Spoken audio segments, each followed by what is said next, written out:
komunikoj direkt me krijuesin e tij, direkt me Zotin. Tash, duhet që të shpjegojmë objektiva atë përtej festës, sepse nuk kemi të bëjmë vetëm feston nuk feston, apo ne dëshirojmë që fëmijët tanë t'i privojmë nga gëzimi edhe kënaqësia që tjerët janë të u kënaq. Ndërsa njeriu kur del prej njerëzorës mund të vret 1 milion, 2 milion, të bëj masakre. Po vizitat brenda familjes se kanë atë ëmbëlsinë e vet, po prapë din, domethënë nuk festohet ashtu që është Bajrami, fetarisht e meriton me u festu.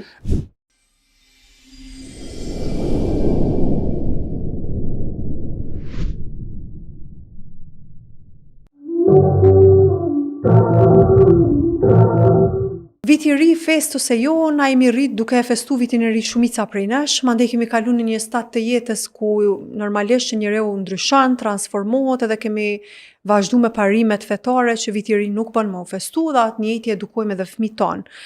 Është shumë kënaqësi këtë temë jo shumë të lehtë edhe të ndjeshme me diskutu me hoxhen edhe njohësin e psikologjisë Agrën Terziqi. Mirë se erdhët e zotëria Agrën. Mirë se u gjej, faleminderit shumë për ftesën, në cilët e imje. Faleminderit që ju keni përgjigj ftesës. Unë e tregova që na jemi mësu me festu vitin e ri, një farë forme, domethënë me u rrit në qatë frym, edhe po fëmijët tanë sot nuk e festojnë, domethënë nuk e festojmë na, edhe ata nuk janë pjesë e festimeve. Çka mendoni është diçka që fëmijët me u ndje të bullizun, ose me u ndje keq ose inferior prej tjerëve? Në këtë aspekt që nuk e festoj një fest për ta? Është shumë e vërtet për arsye se vendi dhe koha në cilën ne po jetojmë, ka një farlloj presioni social te fëmijët tanë. Posaçërisht, domethënë te fëmijët tanë të cilët ne jemi mundu dhe mundohemi vazhdimisht që të mbjellim te ta disa vlera të caktuara. Vlera të cilat ndoshta kur del ai nga shtëpia has në rezistencë. E tash, kemi tash dy lloje të fëmijëve. Po i marrim ata fëmijë të cilët ende janë fëmijë dhe adoleshentët. Me ata të cilët janë fëmijë, ata e shohin këtë aspekt më shumë emocional. Domethënë dëshirojnë që të kënaqen, që të jenë pjesë e një shoqërie e kështu me radhë. Ndërsa adoleshentit i intereson më shumë ajo ndjenja e përkatësisë. Pra, frika nga ankthi social. Mos po ndihem i izoluar, mos po ndihem i përjashtuar, mos po ndihem ndryshe, edhe kësaj ka frikë me qëndru vetëm. Mirë po, ju e përmendet aspektin fetar. Në aspektin fetar, ne shpesh herë i ndajmë gjërat lejohet dhe nuk lejohet. Halal apo haram. Mirë po, a mjafton sot vetëm ky shpjegim? Sigurisht se jo. Neve do të na interesoj më së shumti pseja, domethënia, kuptimi i ndalesës. Për arsye se Islami synon që duke filluar nga edukimi i fëmijës, që fëmija të ketë identitetin e vet, që të ketë karakterin e vet, që të ketë kulturën e vet. Dhe kësaj ne duhet të bisedojmë me fëmijët tanë. Pra, duhet të ekzistojë ky komunikimi prind fëmijë, jo thjesht dhënia e urdhrave, pra lejohet apo ndalohet, mirë po ne duhet që të kemi një bisedë konstruktive me fëmijët tanë që fatkeqësisht nuk ekziston. Pra, është komunikimi prind fëmijë në kohën që ne po jetojmë është minimal. Ke mësu, s'ke mësu, i ke bo detyrat, nuk i ke bo detyrat, ke ngrënë ushqim, nuk ke ngrënë ushqim. Mirë po, ky aspekti kulturor, ky aspekti intelektual, ky aspekti i ndërtimit të brendshëm, pothuajse nuk ekziston. Edhe këtu do të jetë ai diskutimi edhe biseda që do të ketë domethënie dhe kuptim. Po, zotëria Agrën, ju thatë komunikimi edhe ja shpjegojmë fëmijës që nuk bën. Domethënë është diçka që nuk lejohet në aspektin fetar. Po, për shembull, fëmia del te një kojshi ose te një shok shoqe, edhe e sheh bredhin, lakmon, i pëlqen. Qysh me e zhvleftësu një farë forme që të rëndësinë e çsojnë në sytë e fëmijëve? Po, kjo është shumë e rëndësishme pikërisht kjo pikë. Pra, ne me fëmijët tanë fillimisht do të diskutojmë me ta se çdo person është individ. Pra është ky koncepti fetar që ne lindim të vetëm, jetojmë vetëm, vdesim, varrosemi vetëm, dhe ringjallemi vetëm dhe llogaria në mes neve dhe krijuesit do të jetë vetëm. Pra, secili prej nesh, çdo person, nesër në ditën e gjykimit do të komunikoj direkt me krijuesin e tij, direkt me Zotin.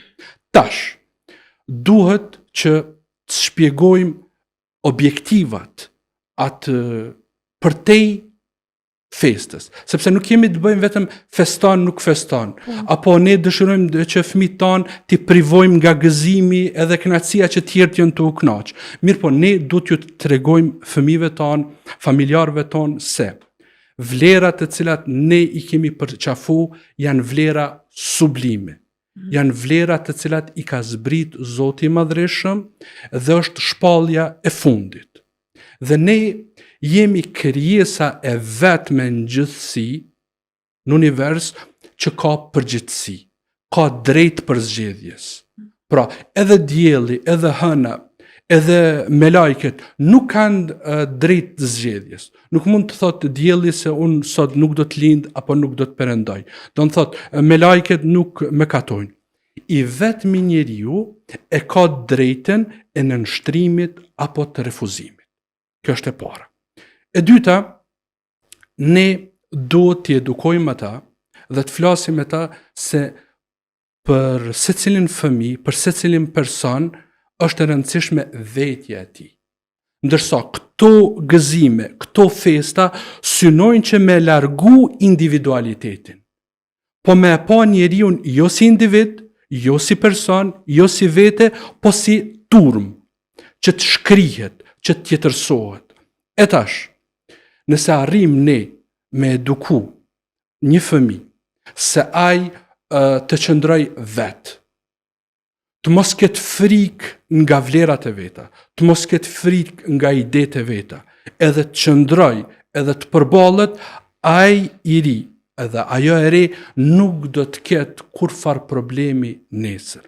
Për arsye se nuk ka më keq se sa me qenë inferior. Inferior dhe me e pa tjetrin superior. Dhe këtu kemi përgjasim të verbër, imitim, për arsye se e tër bota është duke bërë, pra njerëz të cilët brendin e tyre kanë bosh, nuk e kanë me vlera, nuk e kanë me besim, nuk e kanë me nënshtrim ndaj Zotit, nuk dim se kush janë, shumë lehtë ndihen ata kur hudhen në turm.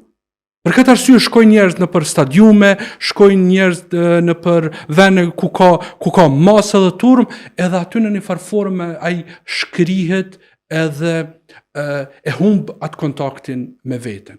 Ndërsa ne jemi ata të cilët thrasim që të kemi kontakt me veten tonë. Pyesim veten tonë çka fshihet pas kësaj. Pra, a është për qëllim vetëm aspekti kohor, për shembull, deri në ora 12 është ndryshe, pas orës 12 bëhet diçka ndryshe. Pra, edhe feja, edhe psikologjia, edhe shkenca thret në përgjithësi personale. Këtu kemi një farlloj magical thinking, pra se koha e kaluara do të harrohet, e ardhmja do të vjen më mirë, ndërsa nuk ka përgjithësi, nuk ka llogari, nuk ka një farlloj vetëdijsimi, ndërgjegjësimi e kështu me radhë. Pra është mënyra më e lehtë për me ikë prej përgjithësisë, për me ikë prej gjërave të cilat janë domethënë se edhe kanë kuptim. Shumë me domethënie interesante më duk kjo pjesa, se me të vërtet çashtu që ju po thuni, po i bjen që tendencë për ikje për një realiteti, se bot ora 12, bot viti 2026, por realisht jeta jonë është e njëjta. Problemet janë po ato.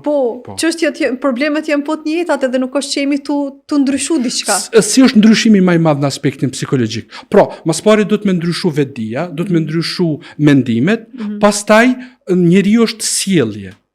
Pra, kognitive edhe behavior, edhe sjellje. Pra, nëse njeriu vazhdon në vitin e ri me të njëjtin mentalitet dhe i ka të njëjtat veprime, atëherë dhe rezultati do të jetë i njëjtë. Ndërsa ajo çfarë thret feja, edhe çfarë thret dija e vërtet, është që njeriu ta ndryshojë mentalitetin e tij për të mirë, të ndryshojë sjelljet e tij. Sepse këtu është ndërlidhja ndërmjet të brendshmës, pra kur ndryshon e brendshmja, ndryshon e jashtmja, ndryshon sjelljet.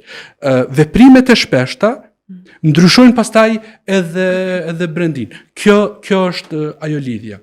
Po është edhe një aspekt shumë e rëndësishëm. Aspekti i lirisë.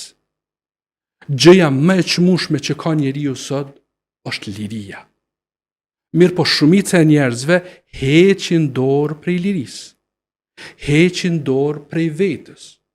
Pra, ne sot, ju njehni mirë psikologjinë, keni kontakt, me njerëz, me seanca, kështu, e sheh se njerëz të cilët kanë probleme, atë pyetjen kryesore, kush jam unë, nuk e din kush është. Pse? Sepse në momentin në cilin po flasim, Kosova qëndron shumë lart në përdorim telefonit. 6 deri në 8 orë qëndrojnë njerëzit në telefon. Kurdo që është duke na shikon neve, le ta shikon telefonin e vet sa ka qëndruar dje edhe pardje. I del dikon 6 orë. 6 orë, 8 orë është një orar i punës, për me ushqy familjen. Çka i bën kjo? Ka hub kontakti me veten, e krahason gjendjen e vet brendshme, që nuk është e mirë, me gjendjen e dikujt të jashtme, edhe e shet tjetrin duke u kënaq, duke u gëzu, duke përjetu, edhe fillon edhe imiton, mendon se duke bërë atë çfarë është duke bërë ai tjetri, gjendja e tij e brendshme do të ndryshojë. Edhe këtu është tash kriza në cilën po jetojnë njerëzit. Pra, çfarë ka ndodhur? Domethënë, pushteti jep ca para që të harxhohet, vin edhe diaspora, për të festu, për arsye se edhe ata ndihen për shembull si minoritet, këtu kur ndihen më të sigurt se janë në turm, edhe çka ndodh? Ndodh harxhime të jashtëzakonshme, shpërdorim, materializëm, zhurmë, djegje, ndotja e ajrit, humbje e identitetit. Kjo është më e rëndësishme. Kush je ti, cilat janë vlerat tua, atë ka me shku jeta jote, tër jetën, duke imitu tjerët, madje kërcënimet që vinë nga hadithet janë të jashtëzakonshme. Domethënë, i dërguari i Zotit çfarë ka thënë, pa që edhe lëvdrimi i Zotit qoftë për të, njeriu është me atë që do. Ose tjetra, ju do t'i pasoni të tjerët, hap pas hapi, plëm pas hapi, derisa të futen në vrimin e hardhucës edhe ju do të bëni një gjë të tillë. Domethënë, vrimi i hardhucës nuk ka kurfar domethënie, po do të thotë kanë me shku njerëzit në atë absurditet.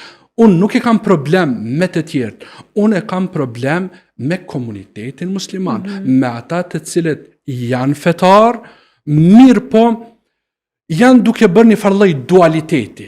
Këtu kemi një farlloj krize të identitetit. Edhe kësaj edhe fëmijët e tyre i kanë mësuar që ta kenë një farlloj dyftyrsi. Para prindërve mundet me u sill si fetar, si besimtar, ndërsa me shok edhe me shoqërinë është tjetër. Edhe ky dualitet, kjo lloj skizofrenie ta quajmë ashtu, ka me ardhur një kohë kur një personalitet ka me triumfu ndaj tjetrit. S'mundet me vazhdu me jetu gjithmonë qashtu? Jo. Unë kam pas rast vetë të flas me fëmijët e tillë. Edhe ata mendojnë për shembull se po unë fëmijët e mi kam mirë e kështu me radhë, vetëm thotë për një moment nuk është më fetar. Jo, ai ka pas domethënë në zemrën e tij, në mendjen e tij ka pas dyshime e kështu me radhë, vetëm ta ka bërë shefin ty, në momentin kur u bë 18 vjeçar ose 20 vjeçar dhe nuk mvaret prej teje, ai e ka tregu atë pjesën.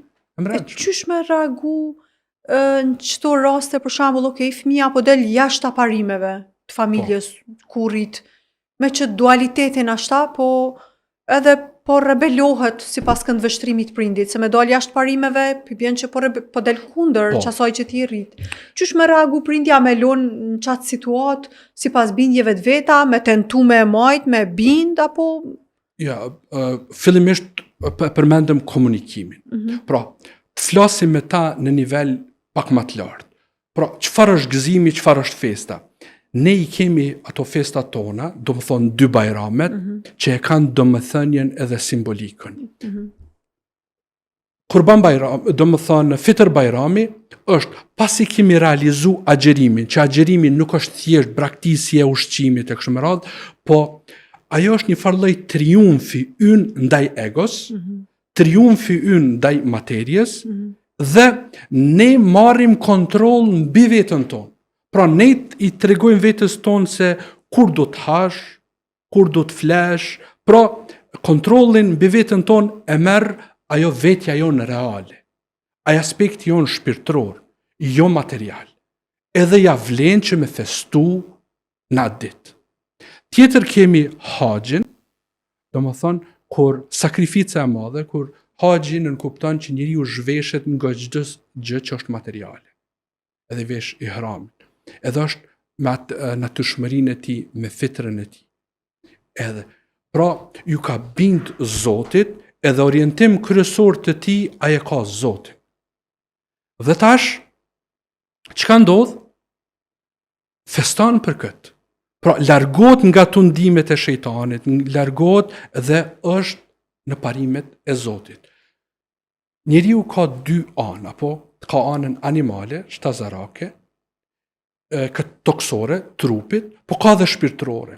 Nëse jep përparësi kësaj, bëhet më I keq edhe se sa kafsha. Se kafsha e ke pa, sa për ushqim, e vret një kafsh tjetër për me mbjetu. Nuk ndodh që luani t'i haj 100 zebra, a 1000, a 1 milion. Ndërsa njeriu kur del prej njerëzorës, mund të vret 1 milion, 2 milion, të bëj masakra. Domethënë I tej kalon nivelin e kafshës. Pra, kur ana shpirtërore edhe vetdia ngritet, e ka nën kontroll egon, e ka nën kontroll epshin, I ka nën kontroll gjitha këto.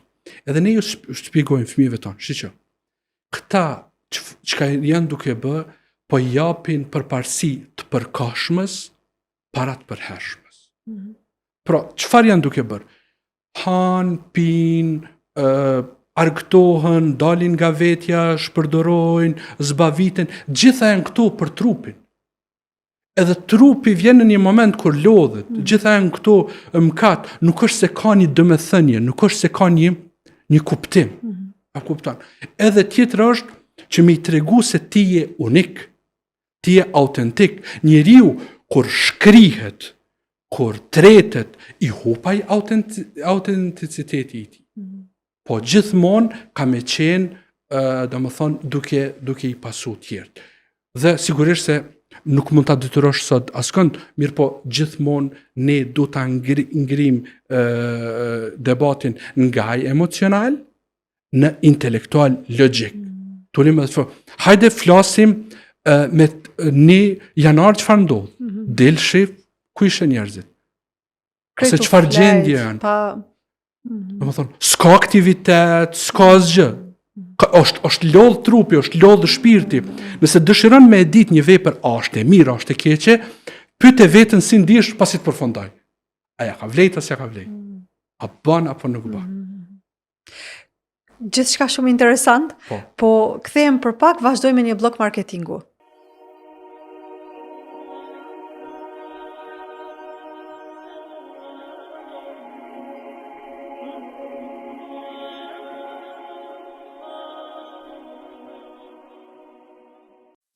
Herta Kids në Fush Kosovë, përballë kolegjit AAB. Vendi ku nuk e keni problem parkingun. Sektori me veshje për të posa lindur dhe fëmijë për 2 gjinit. Aksesor për kuzhinë dhe aksesor dekorativ. Në Herta Kids gjeni edhe veshje për të rritur për të 2 gjinit. Nëse lodheni duke bërë shopping, atëherë keni edhe restorantin brenda objektit për të pushuar dhe kaluar kohë me familjen tuaj. Lodra të ndryshme për fëmijët tuaj. E keni mundësinë që fëmijët tuaj të argëtohen në Kids Zone derisa ju bëni blerjet. Herta Kids, Kids Zone, Orta Food, Family Clothing Store, të gjitha në një vend.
e përmendet një janarin dhe krejtat, dhe më thonë, qatë entuziasmin e rënë, dhe më thonë se prej nëntorit fillohen bile, tash ka është ma e çuditshme edhe shqetësuese po konsideroj, të paktën për mu si qytetare e këtij vendi, si nonë që i rrit fëmijët këtu, është fakti që, na ja kena festu vitin e ri si fëmijë, se ne çashtu ka qenë. Edhe, po tash nuk është veç viti i ri, tash përfshihen festat e fundvitit. Përderisa, do të thonë, pa desht me bu kur far dallimi, po Krishtlindjet janë realisht puro fest krishtere. Edhe çka kemi na të bëjmë si musliman që me u përfshi, do të thonë kjo është problem. E tash ç'kjo po i bjen që na veç po kqyrim ku mu shkri, ku me shku diku, ku mu përfshi, ku me gjet një vend, një hardhuc me hiq, një vrim të hardhucës të me hiq atë. Na do të me qenë edhe pak vetë kritik. Do më thonë, edhe si besimtar, si praktikus, ne vetëm jemi mësu të reagojmë. Jo të jemi prej atyre të cilët nisin diçka. Pra gjithmonë jemi në atë formën e mbrojtjes. Unë nuk jam terrorist, unë nuk jam ekstremist, unë nuk jam nuk, edhe rrallë herë na bjen me tregu për veten tonë. Edhe kjo është një thirrje për gjithë elitat tona të cilat I kemi. Qoftë elitën fetare, qoftë ata të cilët janë jurist, qoftë ekonomist, për arsye se gjendja nuk është e mirë. Sepse sot është duke u bombardu secili prej nesh se I tëraj kontent që ekziston sot në rrjetet sociale ose kudo, kë e kam për qëllim? E kam për qëllim vetëm vëmendjen tonë. Pra, sa ma shumë me ta marrë vëmendjen edhe në një farë forme me të programu. Pa pas nevojë ti me ble diçka thot, se ti për me qenë për me qenë modern, do t'jetash në filan lagje, do të vishësh kështu, do ti pasosh këto trende, këto, dhe më thonë, nuk të pytaj ty, po në një farë forme ta trason rrugën.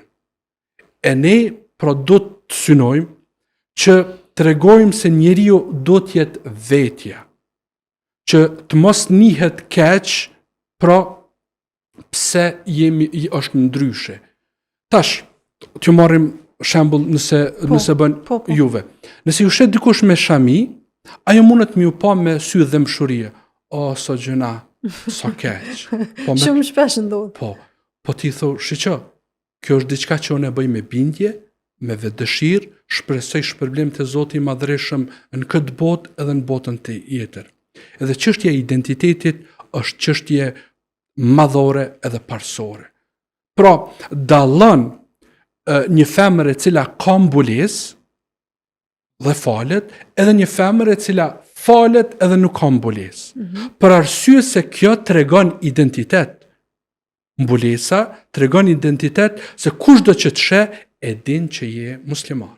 Dhe ti me identitetin tënd, pra tregon edhe në një farë forme është një farë lloj daveti edhe për tjetrën. Për këtë arsye është kjo lufta e jashtëzakonshme kundër hijabit. Sepse qëllimi I tyre është që t'i bëjnë gjithë njerëzit njëjtë, t'i bëjnë për konsum, për konsumerizëm.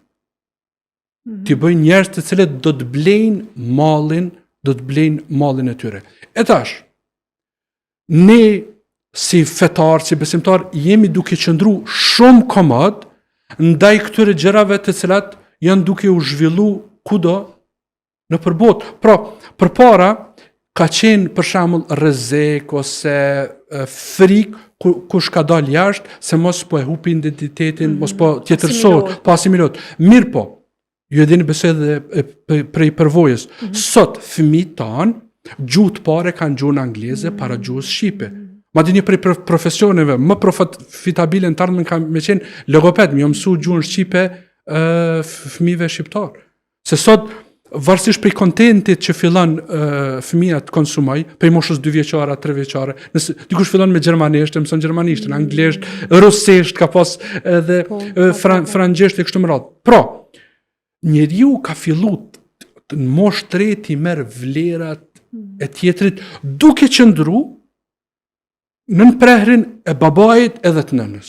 këtu është rreziku. Edhe nuk kemi as një farlloj kongresi ose një mbledhje dhe të bëjmë si ta ruajmë llojin ton nga ky bombardim i jashtëzakonshëm që është e që synon që me zhvesh secilin nga identiteti vet, i vlerave, i parimeve, i standardeve, madje edhe të ndihet ai si prapambetur, si diçka që ka mbet mbrapa. A ndikon festimi i Bajramit në formë të mirëfillt në plotësimin e këtyre nevojave emocionale të fëmijëve në mënyrë që kur vjen koha e vitit të ri, që të tjerët festojnë, ne kemi fest tjetër.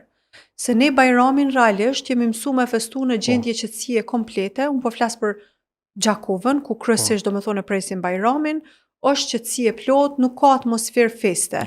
Absolutisht, po realisht edhe brenda familjeve është një zymtësina është a fjale madhe me thonë, por realisht kur nuk ka diçka atmosferë gjithmonë është ka qenë e njëjta. Tash, ato vizitat brenda familje, se kanë atë ëmbëlsin e vetë, po prapë adin, domethënë nuk festohet që ashtu që është Bajrami, fetarisht e meriton me u festu. Adin domethënë që ne fillimisht nuk e festojmë Bajramin sipas rregullave fetare. Si, mos pari Bajrami nuk falet në xhami. Kjo është e para. Bajrami nuk bën mu fal në xhami. Ku do të mu fal? Bajrami do të mu fal në fushën, në sheshin kryesor qytetit, edhe aty do të vinë të gjithë. Burra, gra, fëmijë, pleq, plaka, që të gjithë. Domethënë nuk është Bajrami fest e burrave për me shku në xhami. Domethënë këtu mas pari ja kemi huq. Në fillim. Pastaj edhe tjetra, si që përmendëm, do të mblidhemi që të gjithë dhe me thonë, si do e festojmë për arsye se Zoti Madhreshëm edhe dërguari i Zotit ne i kanë lënë gjërat e përgjithshme. Për shembull, a ka veshje islame dhe jo islame? Nuk ka. Ka parime, për shembull, veshja nuk do të jetë e të dukshme, nuk do të jetë e ngushtë, nuk do të jetë që i përgjason, domethënë festë tjetër, brenda këtyre bëj çfarë dush. Pra, ne kemi disa ndalesa që nuk lejon, mirë po, në soazat halalit të të lejuarës, ti çpik bëj çfarë të dush. Edhe këtu, domethënë, kemi ngec. Kemi ngec me alternativa. Nuk kemi superioritet kulturor. Edhe tash, normal që tjerë të shfrytëzojnë, që me na paraqit neve si të vjetër, jo kreativ, që nuk i plotësoni domethënë kërkesat e kohës, nuk i përmboshni e kështu me radhë. Edhe pastaj ai ose ajo tash është e gatshme që ti pranoj të tjerëve çka i servon. Bile për Bajram, masi veç e përmendëm Bajramin, më kujtu përveç kësaj që ju e përmendët është edhe vizita varrezave. Nuk e di nëse është në gjitha qytetet, po në shumicën është domethënë dita është ditë feste dhe vizitohen varrezat. Ndoshta jo pse varrezat se ato mundesh me vizitu çdo ditë kur ti mundesh, por realisht në ditë feste me u shëndru në mërzi, domethënë kjo është një tendencë për me kriju energji jo të mirë në një ditë feste. Kjo është domethënë diçka katastrofale. Huqje jashtëzakonshme. Po që neve domethënë bile ka qenë më duket para luftës të disa qytete kanë qenë edhe derë. Ditë Bajrami. Po. Bajrami parë. Tash përmendon aspektin psikologjik, çka i bën me i përzi emocioni, gëzim dhe hidhërim. Tash nuk din cili. Ndihesh me atë sense of guilt dhe shame, domethënë me ndjenjen e fajit edhe turpit, e kështu me radhë, domethënë, kështu që ka nevojë për një reformë të mirëfillt, të ulën njerëz të mençëm dhe të bëjnë plane, projekte se çka do të bëjmë. Po, kjo, kur po thonë njerëz të mençur, po pajtona se ka dosh Zoti shoqëron komunitetin tonë, kemi shumë njerëz që ja vlen, domethënë që janë kapacitete që munden me u shfrytzu ose të cilët munden me kontribu në qëto, por realisht unë mendoj që gjithmonë duhet me qenë dikush që e nis diçka, që me ditë që po bohet. Po, se mendoj që në komunitetin tonë, për shembull për Bajram, ka grupe që organizojnë për fëmijë, me u bë disa plotësime, po prap nuk kemi diçka madhore ende, nuk kemi arrit në mënyrë që me e zbeh, do më thonë atë nevojën e fëmijëve për me lakmu një vit të ri. Ndëgjë, këtu duhet xhamit, do më thonë, mos të funksionojnë si principata në veti, se cila xhami për shembull organizimet e veta. Okay, po të kemi sa më shumë koordinim, sa më shumë, do më thonë, përbashkim. Vetëm më kujtu diçka. Për shembull, ajeti që përdoret shpesh nuk ka dhunë në fe. Po. E ke dëgju? Po, okay. Shumica e njerëzve nuk e din shkakun e zbritjes të këtij ajetit. Pse ka zbrit? Okay. Ka qenë tradit e arabëve të Medinës që fëmijët e tyre ti dërgojnë të hebrejt që na i edukoni fëmijët tanë. Arab, do më në Medinas, pra Medinja ka qenë homogene. Në Medinë kam pas arab, ka pas hebren, ka pas krishter, e kështu me radhë. Mirë. Tash, arabët kanë qenë politeist. Tash, hebrejt kanë qenë në nivel më të lartë kulturor, për arsye se kanë pas libër të shpallër, kanë pas profet. Kështu që ata arab të cilët kanë dashur më uni pak më elitar, i kanë dërgu fëmijët e tyre me vite që të qëndrojnë, të edukohen aty, të marrin edukimin, të punojnë për ta e kështu me radhë për një kohë. Mirë. Kur ka ardhur Muhamedi alayhis salam në Medinë, ka fillu edukimi, ka fillu islami dhe ka ndryshu, do më thonë, forcat në Medinë. Dhe muslimant e kanë pas administrimin, do më thonë, politik edhe ekonomik në rregull. Tash, një fisit hebren, pas një tradhtie të cilët e kanë bë, do më thonë, ju kanë thënë që do të lëshoni ju Medinën. Mirë. Po tash, çka ka ndodhur me ata fëmijë të arabëve që kanë qenë duke u eduku? Gjatë qësoj kohë. Edhe fëmijët e arabëve, fëmijët e muslimanëve, por që tash baballarët e tyre janë bërë musliman, kanë vendosur një shumicë e madhe dalin prej Medinës dhe të shkojnë me hebrejt. Dhe tash ta si prind kanë dashur me i detyru me forcë që qëndrojnë në Medinë, qëndrojnë para prindërve të tyre biologjik, edhe musliman, dhe ka zbrit ajeti nuk ka detyrim në fe. E tash, nëse mendojmë në aspektin psikologjik, nëse mendojmë në aspektin sociologjik, pra ai i cili i jep fëmijës tonë edukim kulturor, edhe në qoftë se ti e ki pushtetin, ai prap do e pasoj. E tash, nëse fëmijët e muslimanëve konsumojnë kulturë, vlera, parime, standarde prej tjerëve, kjo çështja e vitit të ri do të jetë veç një datë. Problemi është se muslimani sot nuk është krenar me identitetin e tij. Se nuk ka të vërtet tjetër përveç islamit, sepse kjo e vërtet nuk është se janë mbledh 10 njerëz të mençur dhe kanë kriju një doktrinë, një ideologji. Kjo është shpallje e fundit, është shpëtim për njerëzimin. Kështu që sot fatkeqësisht roli i prindërve është vetëm si bankomat. Ty jep para fëmijëve, është në gjendje t'ja paguaj të gjitha shkollat, të gjitha kurset, të gjitha, mirë po nuk ka komunikim, nuk ka edukim të mirëfillt, nuk jep ato vlerat dhe parimet, për arsye se kanë filluar me uzbe edhe të prindërit, prandaj e kemi këtë krizë, që nuk është krizë e vogël. Prandaj ishe që edhe ata të cilët janë besimtarë, nuk është se po amneston pri problemeve që i kanë edhe tjerë. Po. Deshta tash çta prindërit? Po. Po i referona një farforme me kjo gjenerata millennial që janë, do më thonë që na urritëm, urritëm duke qenë viti ri pjesë e jetës tonë. Po tash nuk festojmë shumica e komunitetit, edhe çka i bjen kur na ndjejmë nostalgji kur e shohim mbredhin, a duam me mundje fajtor ose jo me besim të mjaftueshëm për faktin që unë se po më ngjall disa kujtime? Jo, absolutisht. Do më thonë menoj kështu. Gjenerata gjyshrëve tanë ka qenë një gjenerat e cila e ka mbri atë pjesën e fundit të perandorisë osmane. Pra ka pas një identitet fetar pak a shumë. Mirë. Pastaj, pas luftës dytë botërore, që është gjenerata gjenerata, këta ka ardhë komunizmi. Dhe komunizmi ju ka jep ato të mirat materiale. I ka shkollu, ka dhënë diploma, ju ka dhënë banesa falas, ju ka dhënë disa vlera, edhe për më paraqitje si civilizum edhe i qytetërum, e ke kremtu edhe festu, do më thonë, vitin e ri. E tash, si fëmi, normal që ti kujton ato mbledhit, ndejat me moshatartë, i kujton ato ndjenjat të cilat janë shoqërore, pra nuk është çështje kjo fetare. Mirë po, tash kjo gjenerata jonë e cila është udhëzu, i ka marrë disa parime tjera.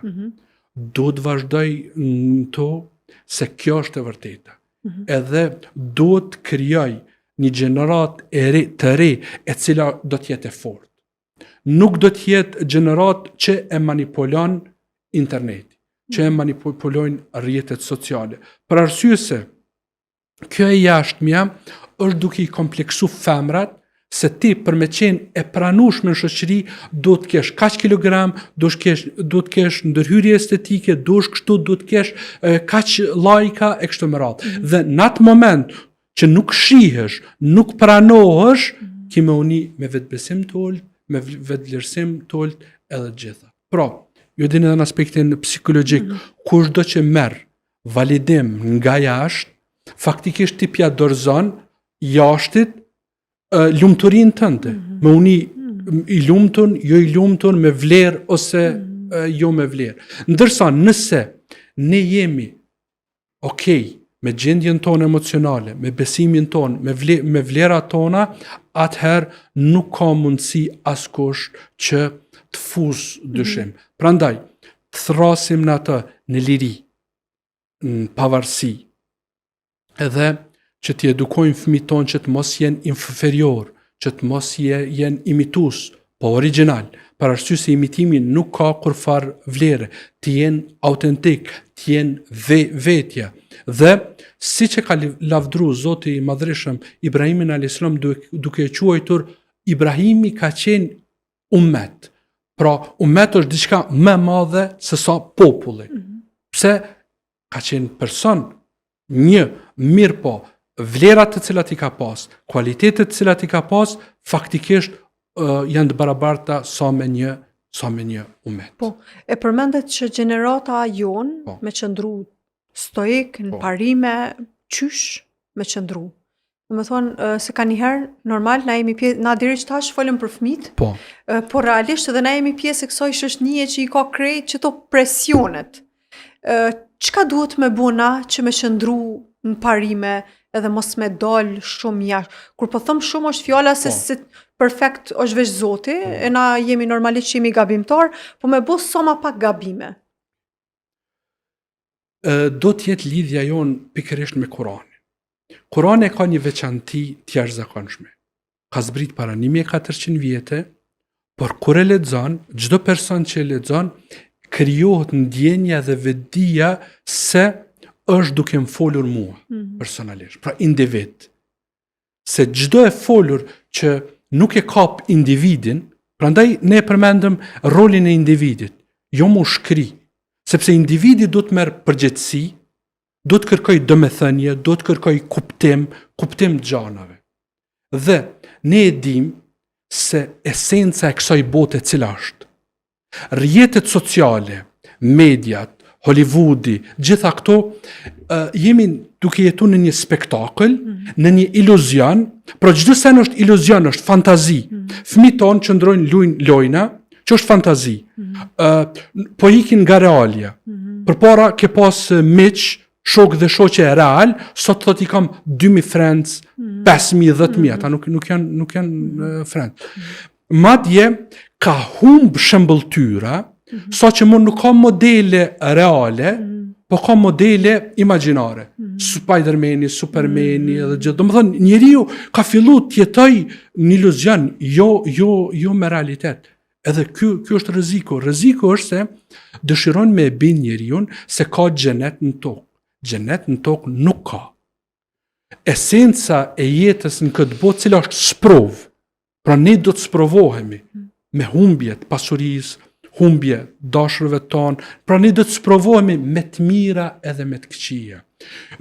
Kjo botë nuk është vend i shpërblimit edhe i ndëshkimit. Shpërblimi edhe ndëshkimi merren dikon tjetër. Pra këtu do të jetojmë sipas vlerave, parimeve, urdhrave, të cilat ato urdhra synojnë që ne të jemi rob të Zotit dhe të pavarur nga njerëzit. Ai i cili ik nga robëria e Zotit bëhet rob i dikujt tjetër. Bëhet rob i materjes, bëhet rob i epsheve, i pasioneve, i shumë gjërave tjera. Prandaj duhet kuptojmë esencën tonë. Jo rastisht ka thënë Ebu Bekri, ai i cili njeh veten e vet e ka njoft Zotin e vet. Pra pa njoh veten, as Zotin e madhreshëm nuk mund ta njohësh. Prandaj njeriu sotshëm është në krizë për arsye se ka humb raportin me krijuesin, edhe ka humb raportin me veten. Dhe është duke i besu iluzionit, fantazive të cilat i ka për rreth. Unë ju falenderoj shumë për krejt këto sqarime me kaq shumë rëndësi edhe vlerë për mu personalisht këtu, po besoj që për krejt ata që e kanë shiku këtë epizod, se më kanë njoftu regjia që kohën e kemi përfundu, kështu që shpresoj shumë që kemi me pas një bashkëpunim të radhës, ndoshta për dobin tonë, do më thonë me dëgju sa ma shumë se qysh na me vazhdu me qëndru dhe qysh me kuptu këtë iluzionin që po na servohet sot. Ju falenderit edhe juve për pyetjet të cilat ishin shumë sfiduese dhe domethënëse. Faleminderit, amin edhe juve. Mirupafshim në episodin e radhës.